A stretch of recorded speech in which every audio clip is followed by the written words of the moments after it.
Hello and welcome to this week's episode of Conversations on Conversations, where each week we explore a topic to help us have more powerful conversations with ourselves and others. I'm your host, Sarah Noll Wilson, and joining me today for an incredibly important and special conversation are my dear friends, Rebecca Christian and Kate Thompson. And I'm so excited to have this conversation and for you to meet these two amazing women who are two women who have been in my life since I was 15. And we're going to be exploring the very critical and important topic of navigating life with Alzheimer's. So let me tell you a little bit about my friends before we hop into this conversation. So first, let's talk about Rebecca Christian. She is a freelance writer who splits her time between Iowa and Toronto. Her work includes plays, books, poems, magazine articles, newspaper op-eds, and articles. And she is a regular contributor to the Telegraph Herald, where she has an ongoing newspaper column for the last 35 years. She considers her best work to be silly stories and songs she has written for her friends, her 3 children, her 7 grandchildren, 3 stepchildren, and 4 step-grandchildren. She has early Alzheimer's and is burning the candle brightly before the flame flickers out. Kate Thompson, who's Rebecca's daughter and my dear friend, is a neurodiversity consultant who has worked with a variety of businesses, including libraries and public health organizations, to improve the environment for all employees. She was a member of Iowa's Olmsted Consumer Services Task Force, which helps enforce the Americans with Disability Act, or the ADA. She's an adjunct faculty member at the Des Moines Area Community College, and she is a contributor to the American Library Association's book, Library Programming for Autistic Children and Teens. Rebecca and Kate, welcome to the show, my friends and family. Glad to be here, Sarah. So let's start with you first, Rebecca. And this is a question we ask every guest. After I read the bio, I always ask, what else should we know about you? So let's start with you, Rebecca, and then Kate will have you answer. Well, one of the things that I laugh about myself is that I ran not a marathon, but a half marathon. And I was last in the field of 400 some runners, but I still felt a huge sense of accomplishment.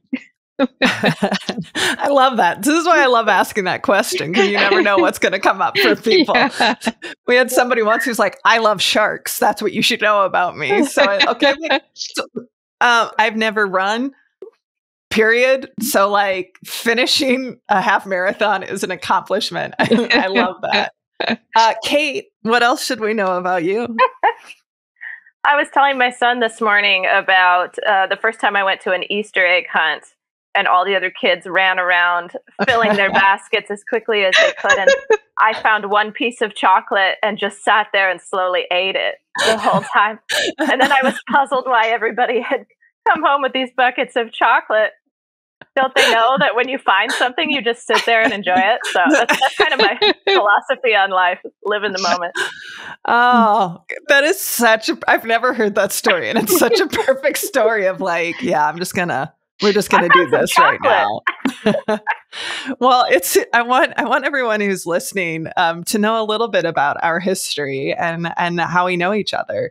I first came into Kate's glorious orbit when I was in 8th grade, and she was friends with my older brother, Andy. She was an amazing singer and theater person and performer, and it was somebody who I always looked up to. I was telling Nick, I was like, Kate was always like the cool older sister that I wanted to be like. And as a result of that, I was able to meet Rebecca. And one of the things that was really special is when I was a sophomore and Kate was a senior, we were able to perform one of Rebecca's plays, Graceland, where I had a god-awful Southern accent and we were waiting in line for the Elvis. So I don't know if there's anything else that the two of you want to add about our history together, but we're fortunate to still be in each other's lives. I would say that you are one of my favorite friends of Kate's because you were always so genuine. I never knew you to prevaricate or exaggerate, or you were open to your feelings and particularly sensitive to the feelings of others. Thanks.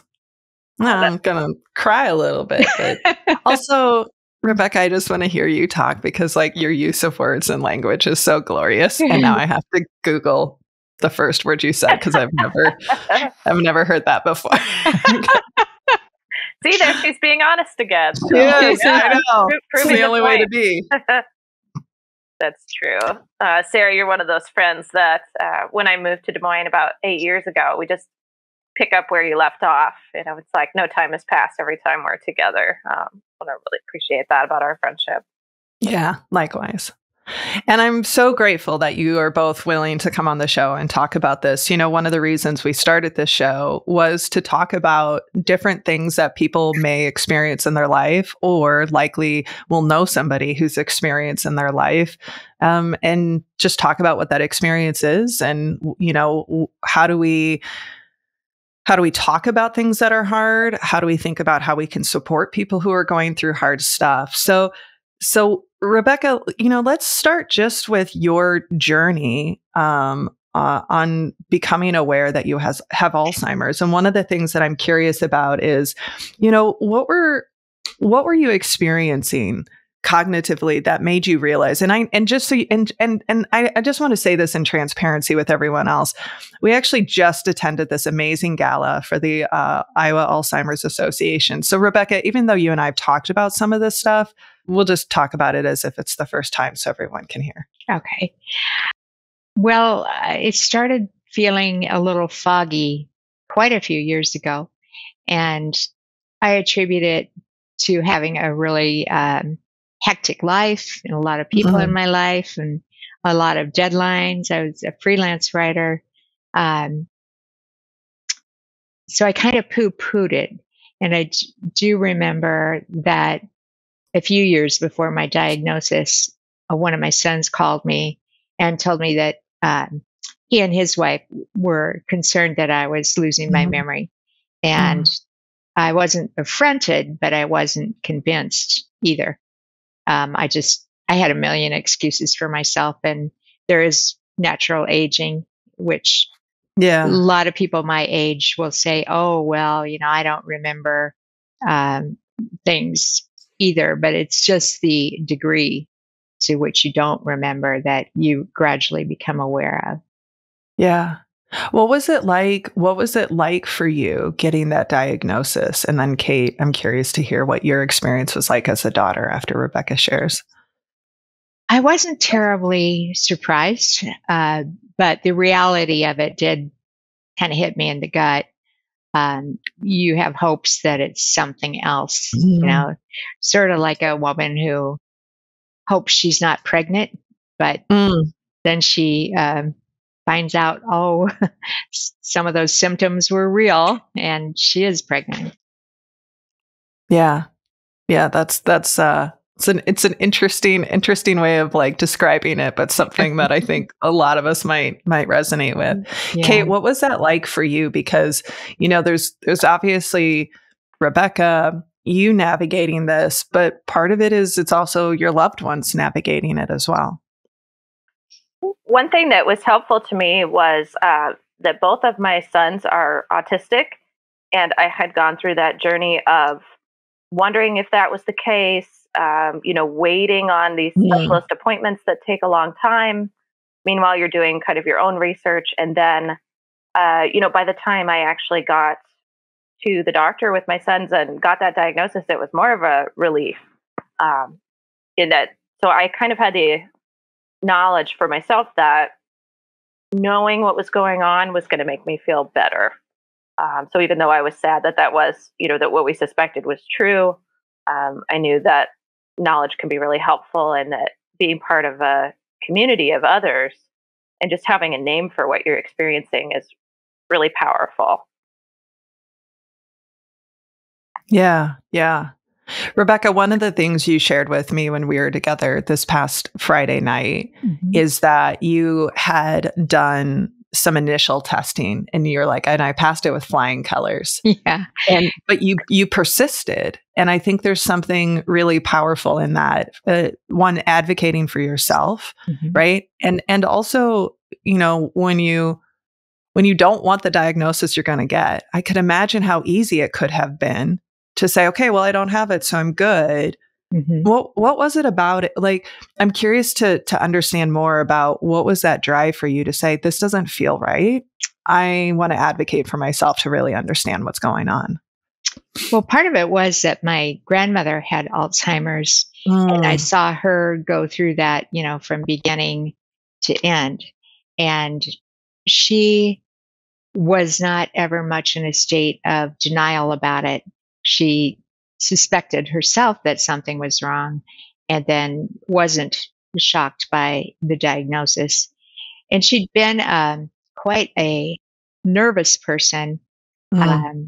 And she really got, one of the benefits of Alzheimer's for her was she got softer and a little more thoughtful, I think.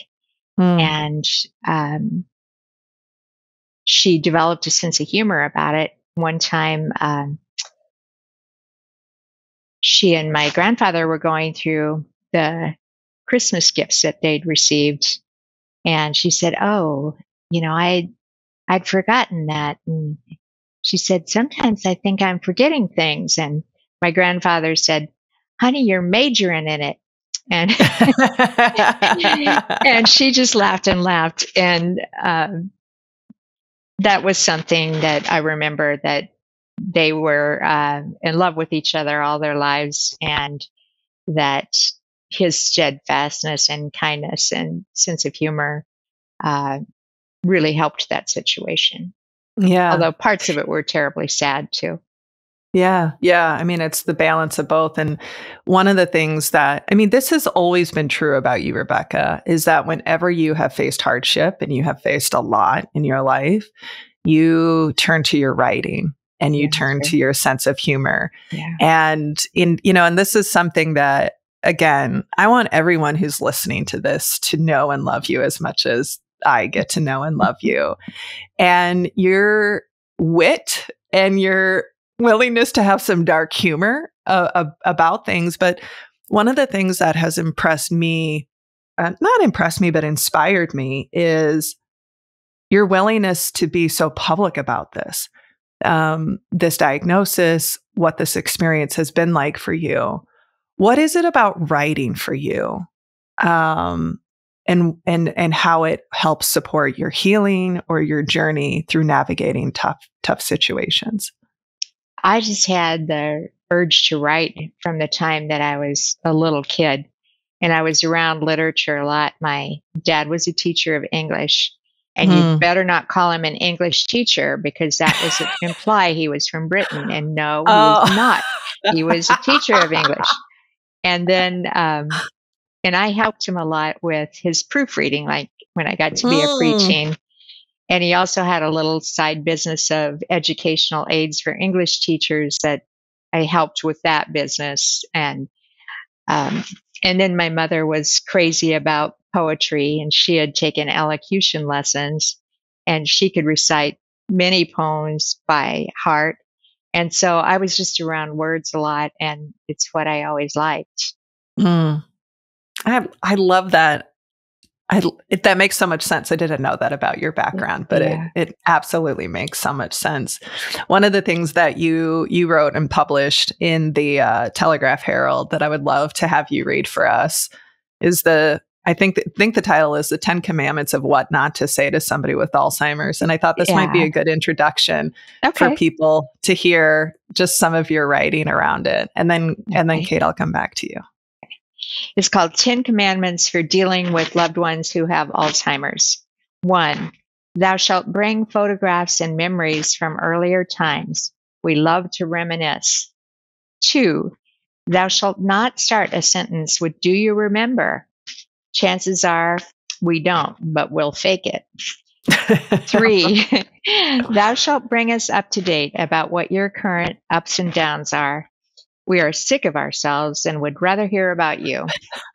4, thou shalt not regale us with tales about your once prissy grandmother, who, when she had Alzheimer's, acquired a potty mouth, started acting saucy with elderly gentlemen, and began stealing baubles from other residents of the retirement home. 5, thou shalt speak to us in a normal tone of voice, not the one that you would use with your pet or child. We are sometimes more attuned to tone than words. 6, thou shalt not tell us that you have a little bit of Alzheimer's yourself, nor are you a little bit pregnant. Oh, boy. You kind of are, you aren't. Yeah. 7, thou shalt suggest taking us out and about, especially if we are no longer able to drive. 8, thou shalt not feel sad if we don't have much to say. Your presence means the world to us. 9, thou shalt bring baked goods and candy. If ever we had a sweet tooth, it's a sweet fang now. 10, thou shalt not worry over much about what to do, say, or bring. Your presence means you have not forgotten us, and that means everything. I love that so much. Thank you. Thank you for sharing that. And, one of the things that I think is so powerful about this conversation is being able to talk with both of you. And so, Kate, I'm curious, knowing how, Rebecca has shown up with this, how has that influenced how you show up for her? We mentioned that the dark humor, and that's always been a feature long before this diagnosis. It's part of how our family relates, is being able to joke about difficult things. And so that's been really nice for her to show me that it's okay to laugh and it's okay to, bring up those difficult things and have some humor around it.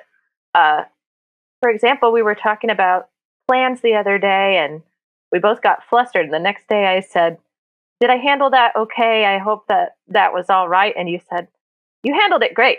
And I said, "Do you remember this conversation?" And you said, "No."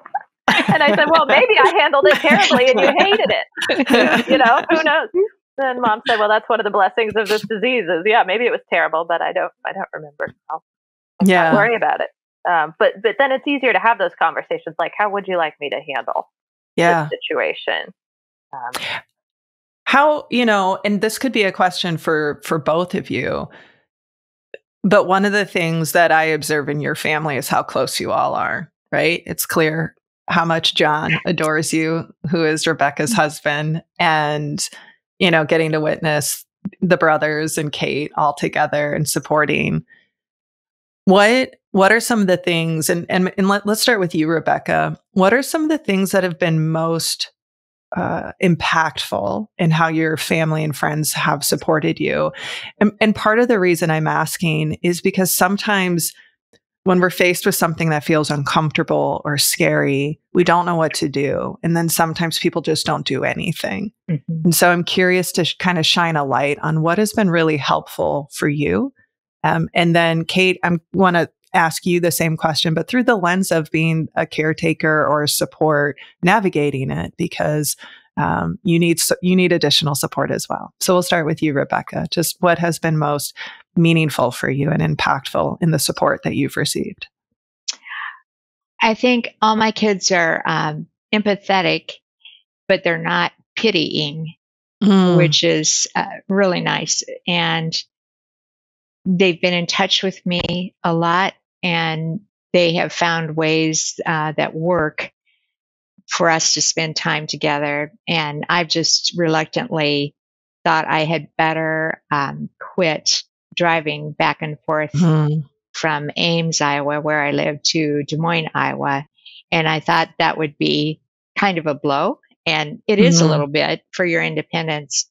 but they've been great about finding ways to get together and not feeling put upon about it. Yeah. Nobody has made it about them, which Mm. is, and it is a huge impact on their lives. And so, they're going to grieve and worry about what the next steps are. So feeling that there's good communication, very few pity parties, is really important to me. Yeah. Well, and you say that in the piece you wrote as well, like, don't talk to us like you would talk to your pets. And that's something that I've observed, right? Where, and I observe even just when people encounter somebody who's maybe of an advanced age or older age, like there's still a person, but there's this minimizing of their personhood. What about from your perspective, Kate? What support has been most impactful for you? Well, I'm so lucky to have close family, particularly grateful that John is so open and transparent so we can have those conversations. I think a lot of times that's really hard for the kids. It's, your parents are authority figures. You don't want to ask too many questions or act as though they don't know what they're doing. And yet none of us really know what we're doing. None of us have faced this in this way before. So we're all just kind of navigating it together and getting frequent updates from John and being able to have conversations about what's the next step, or even, things like driving, things like medication, that when he was out of town recently, you guys had a great system for remembering meds on certain days and that kind of thing. That's a challenge. I never want to act like you're any less capable than you are that day. Yeah. You don't want to try to plan for something that hasn't happened yet. So yeah. What do you feel like, with both of your, living this right now, what do you feel like people get wrong about the experience of either having Alzheimer's, loving somebody with Alzheimer's, or even just the misunderstanding around the actual, the medical challenges with it, or whatever it might be? What do you feel like people maybe misunderstand? I think I wasn't aware of how variable memory can be throughout the day, even, or at different times. And that has been really kind of fascinating to see. So it's not something is forgotten once and then it's gone forever. It could be context specific. It could be related to what we're talking about at the time. And then something is very clear because it's been, we've talked about it in a certain way. And I think there's, certain times of the day that are more difficult. So I don't think that I fully realized that. Yeah. What would you add, Rebecca? Oh, I think it's been kind of a relief to stop faking it, because I had, a few years of feeling that I was going slightly downhill all the time. And so now if I don't remember something, I'm a little bit more open about saying so or seeking a remedy. In fact, I think Kate has mentioned that earlier, I would kind of get a glazed look and say, oh, that sounds familiar, but it really wasn't familiar. So she's been good for me about not treating it as something that's a shameful thing. But you do sort of feel a sense of shame about it sometimes. Yeah. Well, I would imagine because it's something that you had control over that you don't, you don't have control over. And, and I can also imagine that the amount of energy having to mask, having to fake it Mm-hmm. and having to pretend, right? That can't help the stress levels. That can't help the, being able to show up with presence, whatever that looks like, when you're constantly aware of trying to put on a different face and what's the reality behind it. Mm-hmm. What if there's somebody listening to this?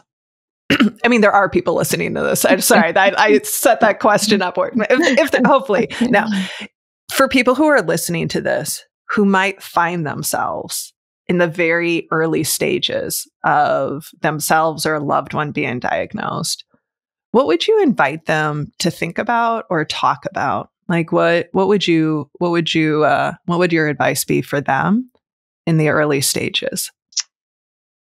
I think you could start by not making it a taboo subject. And you could ask your friends and relatives if they've noticed that you're slipping and what they've noticed and if they think it's serious or not. And that might help launch you on a path of discovery as to if you have it and what you should do if you do have it. So you can think ahead. That would be one thing. What would you add, Kate? I think focusing on how things could be improved with the diagnosis. I think that was tough for you and I both, Mom. When I first was kind of really pushing you on going to the doctor, it was like, well, it's not like cancer where we want early treatment because we can rush in there and we're going to, take care of this problem. And so I think sometimes people don't pursue it because it's a little scary to just find out and they're not sure what they're going to get out of the diagnosis. So some of the things that we talked about, the information, and of course now there's new medications that are being approved that in the next few years, are really promising. So encouraging people to think about the benefits of diagnosis just for their own self-awareness and their ability to tell other people what they need.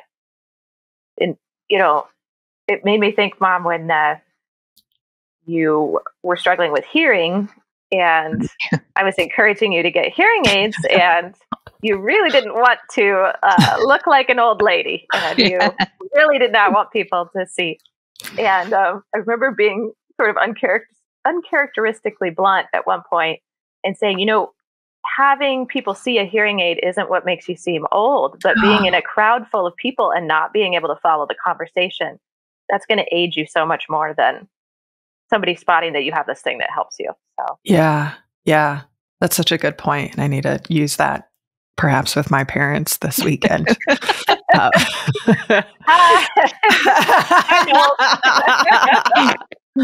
Yeah, they may struggle with that. Here's something that I'm curious about with you all, because, hearing, obviously so much of the work we do is about the conversations so that we can have better relationships. And, hearing you talk, Rebecca, about, not making things taboo, having open conversations, being transparent with it. The thing that was coming up for me as you were talking is there's a lot of people who have never experienced that kind of conversation in their family. And I'm curious to know, again, as an outsider observing your family, you've gone through a lot of difficult stuff together. And I'm curious, how do you feel like how you've previously communicated your values as a family contributed to you being able to more quickly step into that honest and truthful place? And the reason I ask that is, we're just big proponents of how do we start having those more honest, vulnerable conversations when things aren't hard and aren't tricky so that it can make it easier. So and this could be for both of you, and maybe my observations or perceptions of your family is different and not accurate, and you can correct me on that. But I'm curious about how, knowing that you went through breast cancer, knowing that you went through a divorce, knowing that you went through a number of challenges, how do you feel like that set your family up to be able to face what's a really difficult diagnosis? Oh, I think we developed a sort of communal Black sense of humor. Yeah. And that was very helpful, and also not being afraid to talk about these difficult subjects, but not to dwell on them over much either. Yeah. And Yeah. enjoying the time together. And maybe it candle burns a little brighter towards the end, and you might feel like you're really, this is a shining time, and it'll get Mm, darker, mm, but mm, just to appreciate the shining time that you still have. mm. That's beautiful. I know. We love you, Rebecca, so much. Well, And, right back at you, girl. um, I'm curious, like knowing that the two of you have been so close for so long, how has this shifted your relationship together as mother and daughter? I'll let Kate start with that one. Kind of on that previous point, I think mom has always supported me, but in a very pragmatic way. Like when I got divorced recently, she didn't make Mhm. it about her. She didn't, get upset on my behalf or being so worried about my kids. She has just been very, very foremost concerned about me, and also just a practical. How can I help? What do you need to talk about? Um, just always on my team. So I think, Mom, you have modeled the way that you support me and my brothers and all of your many, many friends. There's so many people that believe Mom is their best friend. Yeah. It's wonderful. Um, that has modeled how you want to be supported. Mm, You don't. When somebody comes to you with a problem, you don't fall apart and say, "Oh, that's so terrible for you. I'm so upset on your behalf." You just say, "How can I help?" Or that sounds hard. If there isn't a practical way to help, you just a great listener. So I feel like you show people how you want to be helped.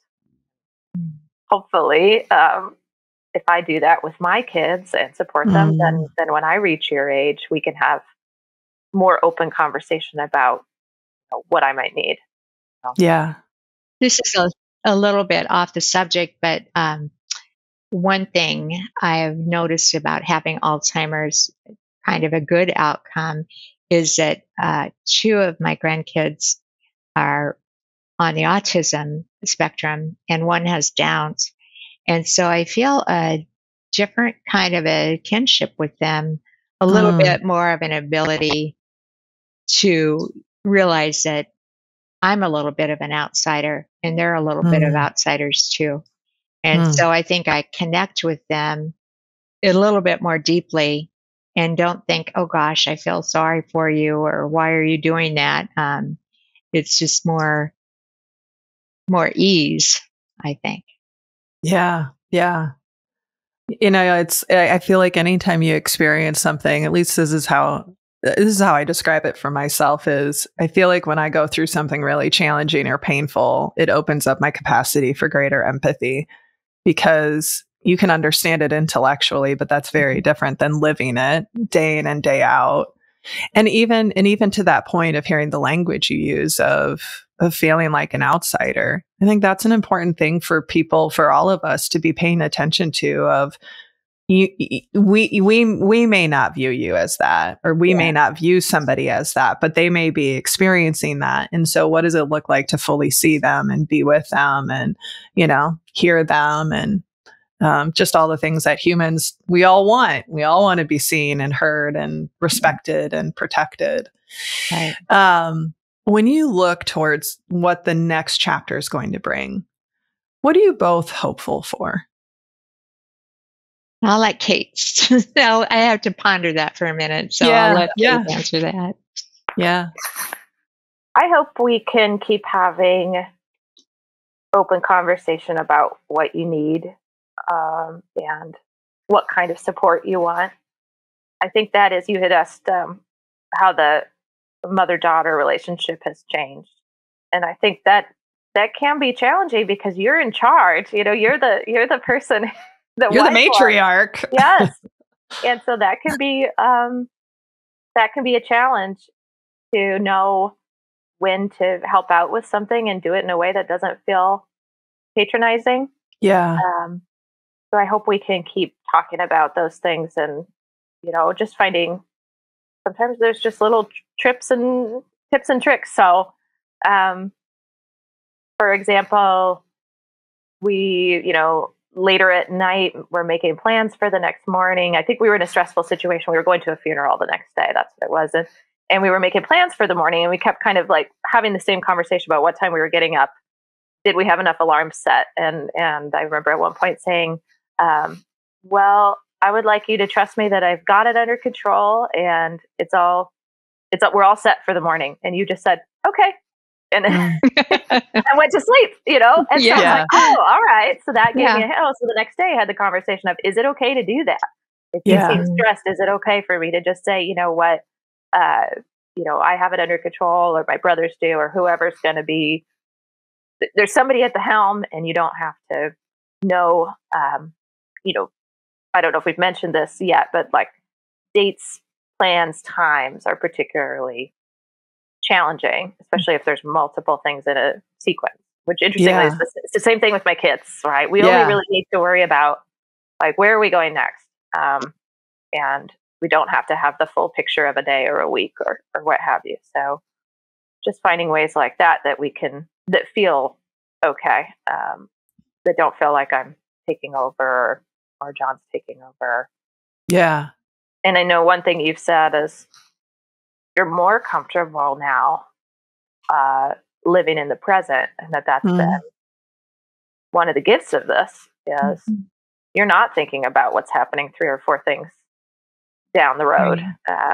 You're appreciating what you're doing right now. Which sounds a lot like you, Kate, sitting down and enjoying that one piece of chocolate. I feel like that's a metaphor for this is, don't worry about getting the basket full of chocolate. Just eat the chocolate that's in front of you and savor it. What would you like to add, Rebecca, if anything? And the question was looking towards the future. So the question, like what, or you think about like goals or how do you want to be? Yeah. I think more, I always like the Beatles song, Let It Be. And I kind of think that I'm just at the point of letting it be without, no pity parties and no struggling to be what I can't anymore. I do have some practical things, like I've been writing a column for a newspaper now since 1989, and I feel like I'm slipping a little bit. And right now I'm thinking about maybe I should leave before I'm asked to, because that's so hard for the people that I've been working with. So deciding, is my writing still good? Can I be trusted with one task or another that, I used to be able to juggle a lot of balls, at one time. And now I'm very much one thing at a time kind of a person.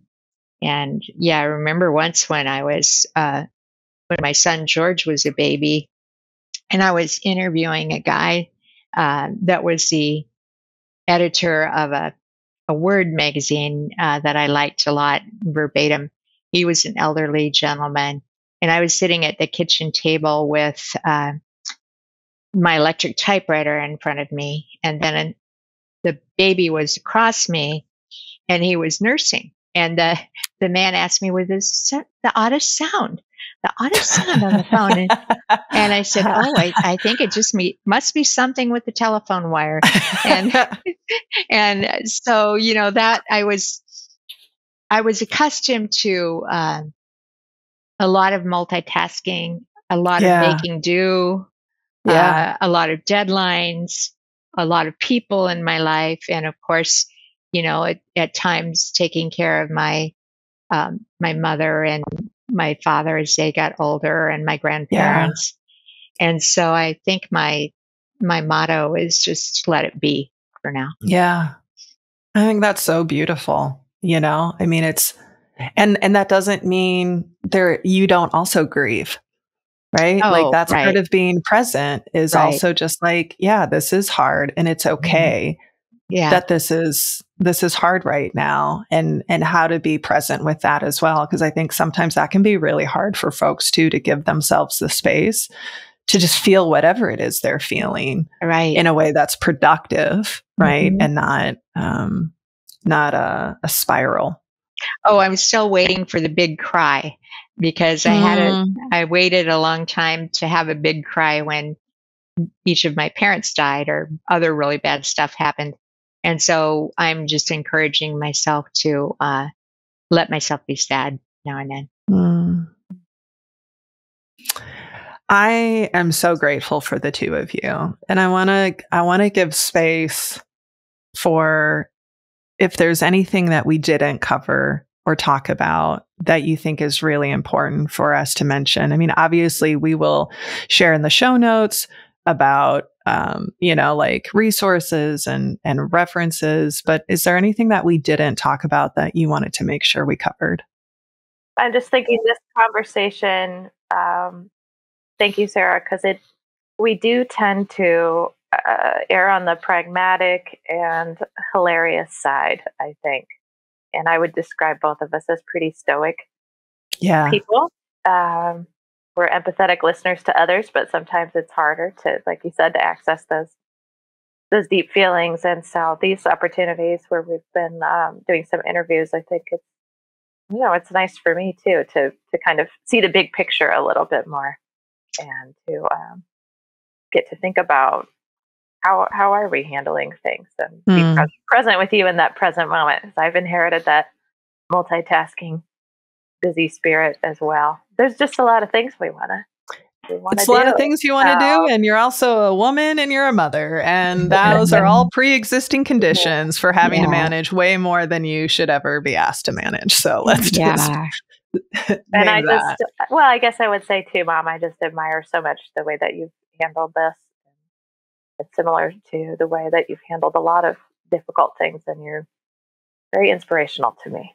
And I was telling my son this morning that I said, we're going to do an interview about Alzheimer's. And Carl said, would you please never talk about that again? And I said, you know what, I'll drop it for now, but I'm really proud of your grandmother that she is willing to talk not just to us, but to the public about things that are pretty scary and private. And I hope I'm Mhm. like that when I'm her age. So thanks for doing that, Mom. Oh, you bet. It's a really such a pleasure to be with you two now as two grown up women, and remembering the bright eyed, bushy tailed little girl you were, Sarah, and you, Kate, with your your dreaminess and your bookishness. It's just completing us, or not really completing, but some of those circles. Those are those make me very happy. Oh, Well, thank you both so much for inviting us. I mean, I know we invited you, but I feel this was very sacred to me to be invited into the conversations you all have. And no doubt that this will be valuable for our listeners to hear about this. And, and for people who are listening, like I said, we will share in the show notes. We'll also share ways to access Rebecca's writings, which are fantastic, as well as being able to contact Kate. She is an amazing advocate and educator when it comes to understanding neurodiversity. So I'll give the lovely plug for Kate that if you're interested in somebody coming and helping you understand how to create a more safe and inclusive environment, she's your lady. But I love you both so much and so deeply. And it has been such a gift to have you both in my life. And Rebecca, I mean, you might be the one friend mom that's still in my life in such a meaningful way. And I just thank Oh, you for your thanks. support over the years. Thank you for encouraging my writing. Thank you for just being such a role model of what a powerful woman can look like in this world. And this conversation is no different. So thank you. thank you so much, Sarah. Thank you. feel very honored to be on your show. Our guests this week have been Rebecca Christian and Kate Thompson. And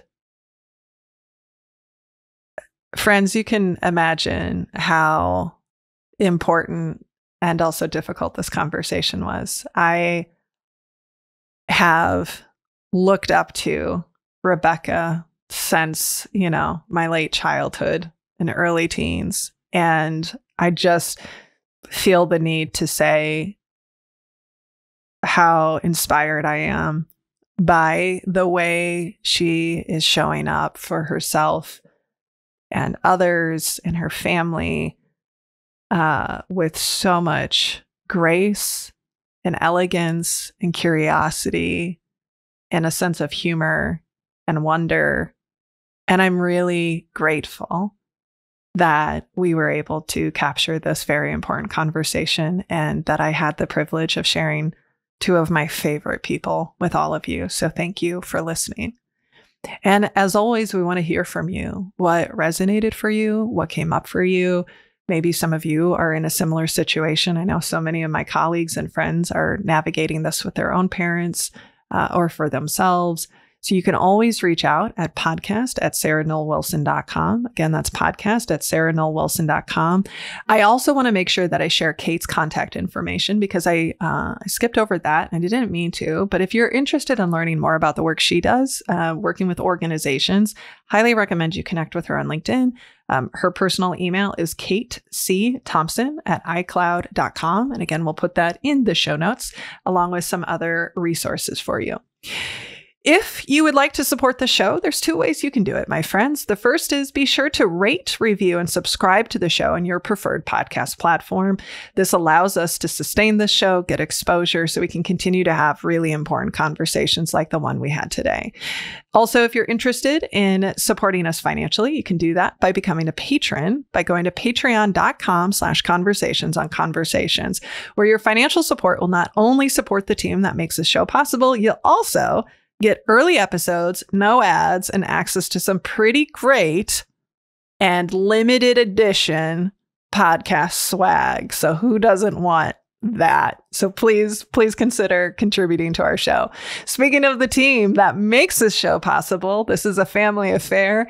So I am so excited to give thanks and shout out to our producer, Nick Wilson, to our sound editor, Drew Knoll, to our transcriptionist, Becky Reinert, our marketing consultant, Jessica Burge, and the rest of the Snowco crew. And just such deep gratitude as I say thank you to you, Kate, and you, Rebecca, for showing up today and showing up every day. I'm so grateful for you both.